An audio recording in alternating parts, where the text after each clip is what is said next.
Regardez ce qui s'est passé dans cette gare du nord de l'Inde. Un singe a sauvé l'un des siens qui s'est électrocuté sur les rails. Alors pour le ramener à la vie, il le mord dans le cou, au niveau du crâne, puis il le secoue sans succès. Alors il va le plonger dans l'eau froide. Cette scène va durer 20 minutes sous le regard des voyageurs. Et là, incroyable, elle ouvre enfin les yeux.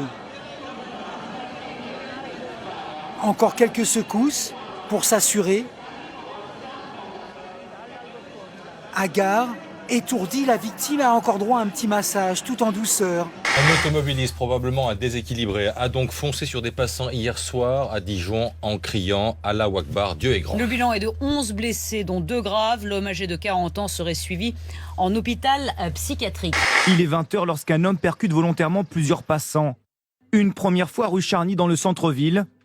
Puis, il poursuit sa course folle et s'en prend à d'autres personnes au hasard, dont 3 autres rues du même secteur. En tout, 13 personnes sont blessées, dont 2 grièvement. L'homme est âgé d'une vingtaine d'années. Vers 14h, visiblement surexcité, il se présente au commissariat de Joué-les-Tours. 2 policiers s'avancent pour tenter de le calmer. Il saisit un couteau caché dans son dos et assène plusieurs coups. Dans le tumulte, 3 gardiens de la paix sont blessés, dont l'un au niveau du cou. Présents autour d'eux, leurs collègues dégainent leur arme et tirent sur l'agresseur. Il meurt instantanément. Cette même piste, celle de l'islamisme radical qui est privilégiée après l'attaque du commissariat de Joué-les-Tours. Plusieurs policiers blessés au couteau par un forcené qui s'est ensuite suicidé. On n'en sait plus sur lui. Il s'était récemment converti à l'islam et affiché sur son compte Facebook le drapeau de Daesh. Ce bracelet, un prototype bientôt commercialisé. Relié à un senseur, il détecte quand vous vous endormez devant la télévision et se met automatiquement à enregistrer votre programme.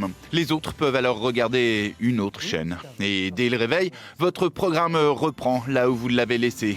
Résultat de cette fabuleuse innovation, contrairement aux autres, vous n'irez plus jamais vous coucher. Cristiano Ronaldo à l'honneur dans sa ville natale de Funchal au Portugal. La star du Real Madrid a inauguré une statue de bronze à son effigie. 3,40 m de haut, c'est une statue aux dimensions hors normes. Surtout pour un détail un peu exagéré si on en croit l'avalanche de réactions sur les réseaux sociaux. Pour les fans de l'attaquant portugais en tout cas, le Père Noël est passé avant l'heure.